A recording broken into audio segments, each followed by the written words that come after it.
up, guys? I hope you're all well. Chadio here. Today, we are going to check out the British-American War of 1812, explained by the British.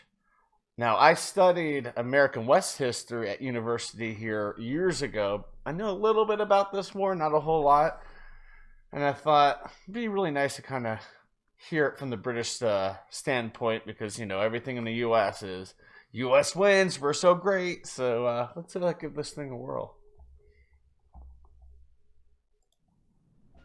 In 1812, the young nation of the United States took on the country with the most powerful navy in the world in a war that would affect more than just the former colonies and their colonizer. The United States of America first gained freedom from the British in an 8-year-long Revolutionary War that finally came to a close when Britain inevitably recognized the independence of their 13 former colonies on September 3rd, 1783. One of the most relevant impacts of this war that would fuel future tensions between the U.S. and Britain once again was the role of the Native Americans.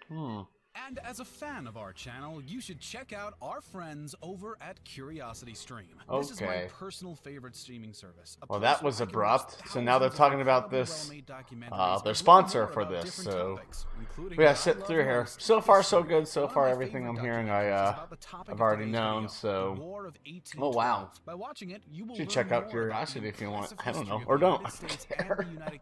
The rivalry between both oh my nations, gosh. and the details of the war, also named the Second American War of Independence. This war was very important because it could have changed history as we know it. Because you are our subscriber, we have a special offer for you. You if do? You sign up between November 16th and January 3rd, wow. you can get 25% off a yearly subscription. That's expired, by the way. Access for only $14.99 a year. Wow. So use the code KNOWLEDGEA when you sign up and get 25% off your yearly subscription. Okay.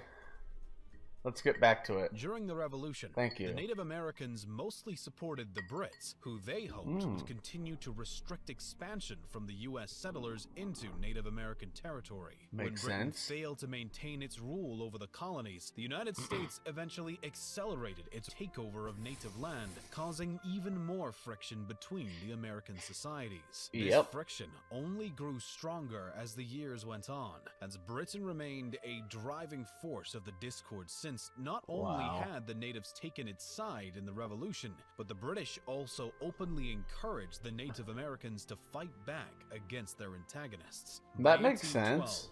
This, combined with a few other factors, led to the development of a new war.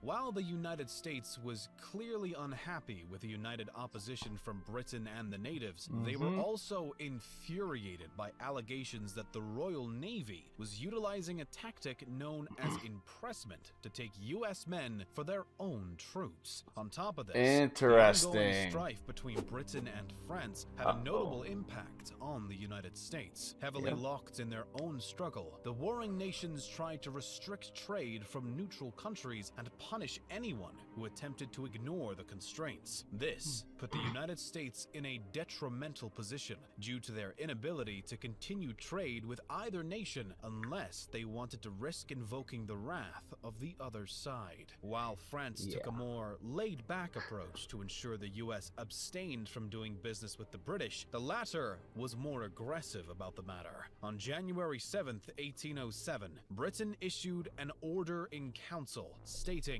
"It is hereby ordered that no vessel shall be permitted to trade from one port to another, both which ports shall belong to or be in the possession of France or her allies, or shall be so far under their control as the British vessels may not freely trade. Furthermore, any ships that refuse to obey these restrictions would be subject to seizure by the Royal Navy, cargo and all." By November, the original order was expanded, now to include all the ports and places of France and her allies, or of any other country at war with His Majesty, and all other ports or places in Europe, from which, although not at war with His Majesty, the British flag is excluded, and all ports or places in the colonies belonging to His Majesty's enemies.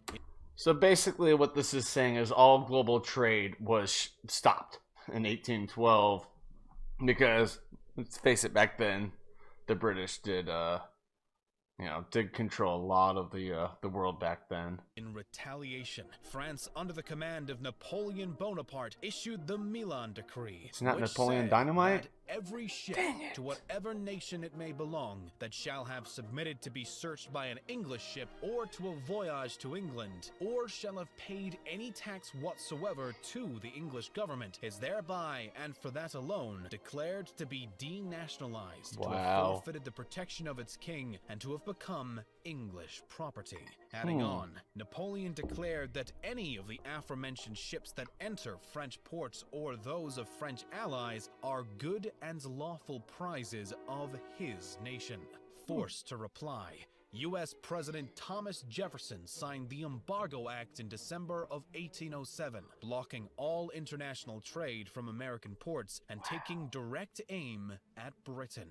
Unfortunately for America, the act backfired and turned the U.S. into more of a victim than anyone else. Emphasizing this point, the Minister to France himself even said, "Here it is not felt, and in England it is forgotten."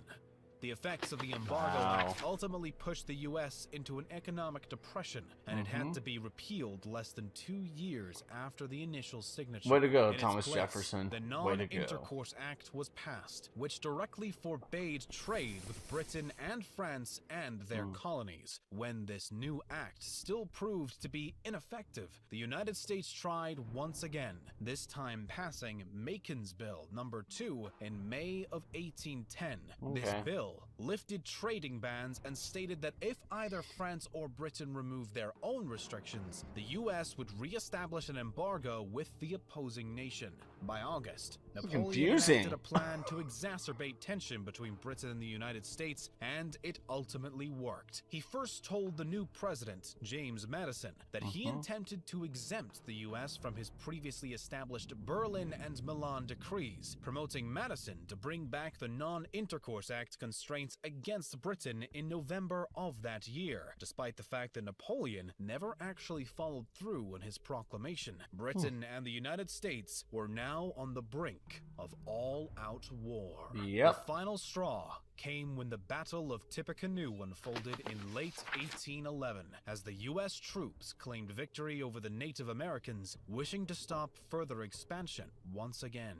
Given the United States was fairly confident in the belief that the British were supplying the natives with weapons from Canada, a faction of the U.S. Republican Party known as the Warhawks began a heavy push towards an official declaration of war. At last, on June 18th, 1812, President James Madison signed the Declaration against Britain, despite contention about the issue coming from both the House and Senate. Another problem emerged as well, when Britain decided to suddenly repeal their trade restrictions before news of the U.S. Declaration of War actually reached the British over a month later. Aware of this delay, Britain decided not to immediately respond to the call of war, and waited to see how the Americans would react to their repeals. When the U.S. got wind of this surprising development, they were, in turn, unsure of how the Brits would react to their declaration of war. Ultimately, the United States decided to follow through on its proclamation, and did so by invading Canada,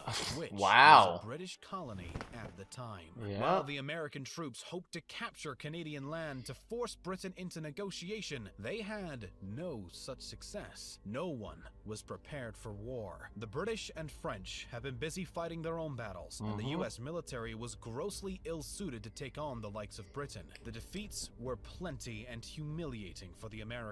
One excessively humbling loss for the U.S. happened when General William Hull surrendered Fort Detroit on August 16, 1812, and his own army to the British troops, and allowed Michigan territory to be deemed as part of Britain. Chased across the Canadian border, as Hull saw the size of his opponent's forces, which was a mix of British and Native American troops, and knowing that his daughter and grandchild were in the fort, he decided to give up without a single shot not being fired. Hull's disgraceful failure led to an uptick in Native American raids in the Northwest and British conflict under the command of Major General Henry Proctor. Adding insult to injury, U.S. Brigadier General Henry Dearborn struggled to make any progress on the northeastern border because the militias in New England were not supportive of the war and uninterested in coming together for an attack on Montreal. By October, the Americans were finally able to get some momentum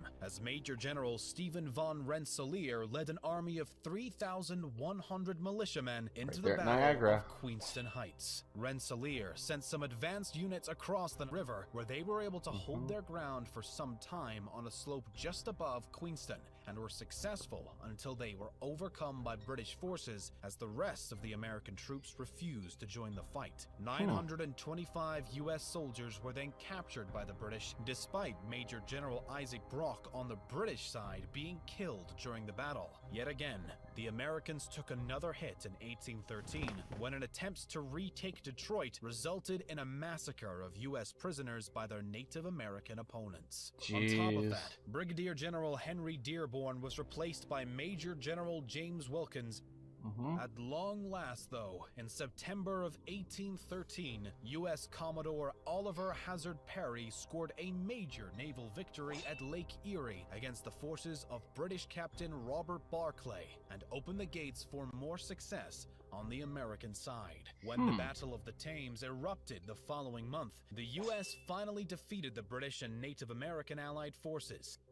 The next spring season, at the Battle of Horseshoe Bend, a U.S. militia force faced off with a Native American force known as the Red Sticks and found victory once again, demanding that the losing side cede roughly 23 million acres of land, which would later become Alabama and span partially into Georgia. Another win for the United States followed in the summer, July of 1814, at the Battle of Chippewa, but it was short-lived, as the Battle of Lundy's Lane ended in a bloody stalemate shortly after, forcing the Americans to withdraw. The real deciding factor in the war came when Napoleon faced his first exile, allowing Britain to shift more focus to the discord with the United States. The British sliced through the U.S., destroying government buildings, including the White House, as they took control of Washington, D.C. Yeah, we're on our third White House right now, I believe. September, under the authority of General Robert Ross, but were repulsed at the Battle of North Point, where General Ross was killed. In the battle that inspired the U.S. national anthem, more British troops were fought off at Fort McHenry. As these conflicts raged on, peace talks began in Ghent and eventually resulted in a signed treaty on December 24th, 1814. Still, just as with the declaration of war, the news was delayed and took until February 18th, 1815 to officially be ratified and end the war. Wow. The Treaty of Ghent reverted things back mostly to how they See, we think information is just so instant anymore, and back then it took months to get anything anywhere. Like the Declaration of War took, what, a long time, and then the Declaration of Peace took a long time. In the end, the war was essentially a draw, and the only real losing side was the Native Americans, who had high hopes for British help in stopping U.S. expansion. Britain was able to claim victory against the French, and in a way, against the U.S. Meanwhile, the U.S. had the pride. We won! No, we won! Their second war. Every freaking war right there. Wow. Yeah, that's every war ends, and each side says we won that war, and it's not necessarily always true. I don't think the U.S. really actually won this war themselves, but I guess we're claiming it. I don't know, us crazy Americans. But with that being said, I want to thank you all for watching.